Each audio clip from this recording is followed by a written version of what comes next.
Ayan, testing natin ulit to na makapag vlog tayo. Kasi parang ano yung sa mic nito eh, parang left side lang yung ano. Pero alam ko ano naman to, stereotype naman to. So anyways, ayun, good morning again.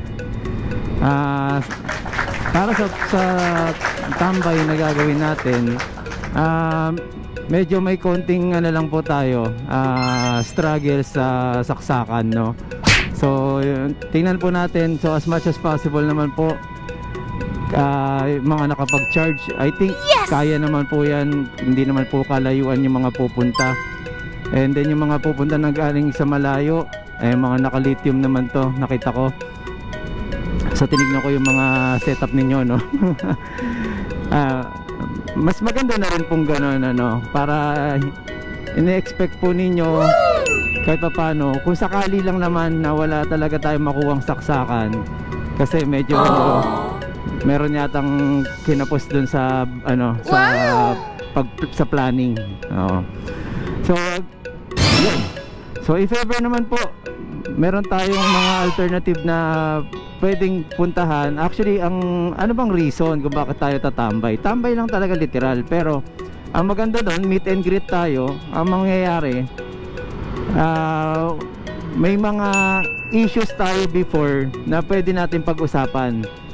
So a small gathering na to, and I think makakatulong to sa ano natin, sa community natin, na lalo na sa mga hindi marehistro. Ayan. So yan po yung ano natin, no. So yung kung sakali po, no, mapatupad, kasi alam nyo po ba, wala pong ibang pupuntahan yan kundi ang magpatupad ng may kailangan ng rehistro, ang e-bike, no. Lalo na po marami na pong e-bike na lumalabas at klaseng e-bike na sumasabay naman talaga sa motor. So ibig sabihin nun, pwede rin siyang magamit sa kung ano man, ano. Huwag na natin i-mention dahil hindi tayo nagpo-promote ng ganon. So ang inaano lang po natin dito, maging legal tayo. Actually legal naman tayo dahil wala naman talagang basihan pa yung pagiging illegal natin sa kalsada. Pero as much as possible, tayo po ay meron tayong nasusulat, di ba? Kumbaga, okay, ito yung ano natin, kahit saan naman, pwede naman. Kasi kung ano po yung kapasidad ng isang motor, kaya din po ng e-bike. Yung iba, medyo against pa sa e-bike, it's okay. Wala pa naman pong ano. Kung masusubukan nyo naman po yung e-bike, bahala na po kayo magdesisyon. Kaya nga po, kami po, ako, hindi naman po sa ano, tayo po ay nakamotor din. Nice! Halos lahat po ng motor ko puro sports type po siya. So ibig sabihin mahilig po ako sa matulin. Pero bakit po ako nag-e-bike? Yun lang naman po yun. So bukod sa nagbabudget tayo, no, pag sabihin kaya ka nag-e-bike, wala kang pera, no? So yun pala yun, no? So yun, so ibig sabihin kahit pa paano po, wait lang, mainit. Ayun, dagdag na natin to, no, tong na lagi ko na-experience ngayon. Dahil mainit ang ating paghinga, nagmo-moist yung ating helmet, yung lens, no. So may nabibili pong pin lock na tinatawag para po kahit na umuulan, hindi nagmo-moist. Kasi pag nakasarado po, di ba? Na binubuksan niyo, pag nakasarado, nagmo-moist. Kaya po binubuksan nyo, pati yung helmet nyo nababasa kagad, kaya nagkakaroon ng amoy yan, di ba?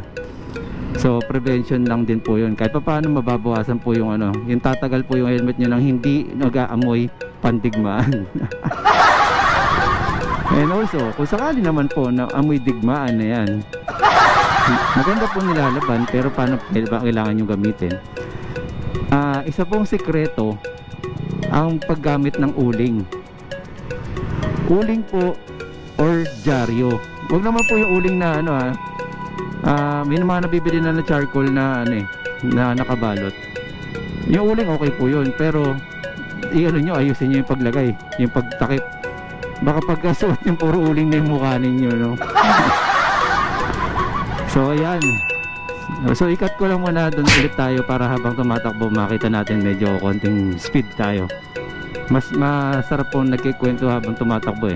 Mainit po Pag mainit, hindi tayo makapagsalita, lalong umiinit yung pakiramdam. Okay, cut muna natin to.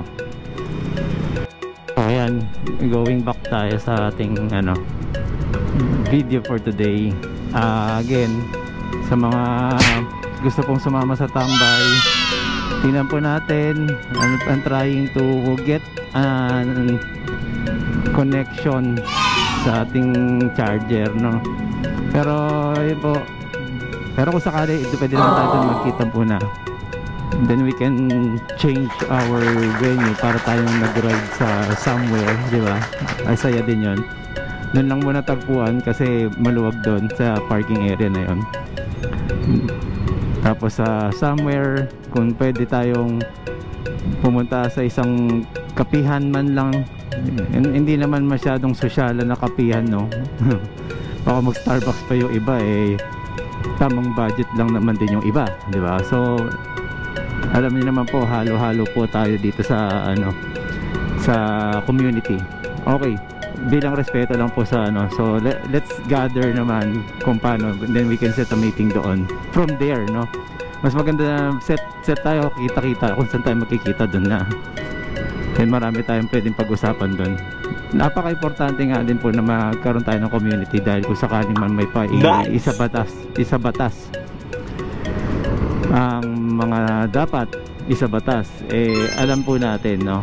So ano tayo, spreading the awareness, kagaya po naman ng ginagawa ko, the usual, no?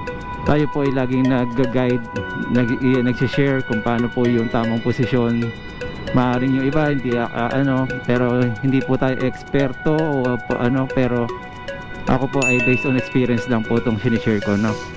So maaaring may kumontra, okay lang po yun. Yung kukontra, pwedeng paki-explain na lang po. Yes! Paano po ba, bakit po, di ba? So ayun, so hindi tayo nakapag man lang ng speed, malaman natin, dahil talagang volume dito sa city ang mga kasamahan nating nakamotor at mga sasakyan. Oh, nagulat yung isa, oh. Yun po ang huwag yung gagawin, no? Yung sumasabay po, yung lumiliko po kayo, basta pag lumiliko kayo, diretso nyo lang po yung liko nyo. Huwag po kayong titingin sa gilid nyo. Pagka nabulaga ka dyan, talagang mawalan ka ng control, no? So yun lang muna, guys. Tutuloy natin to dahil tayo ay nakapag-set up na. Then let's cross the bridge when we get there, no? Okay, so thank you sa mga patuloy na sumusuporta. Maraming salamat. Ito na naman ang ating meetup, pero halo to, guys. Dati kasi yung nag-meetup kami, nagkita-kita mga WSP. Ang ganda tingnan, pare-parehas, no? Ito ngayon, mas marami, mas maganda, mas masaya. Okay, so yun lang po, no? Thank you. Hi guys, and shout out to Marvin Motovlog. Ayan, kung gusto nyo makakita ng mga adventure rides, follow nyo na siya.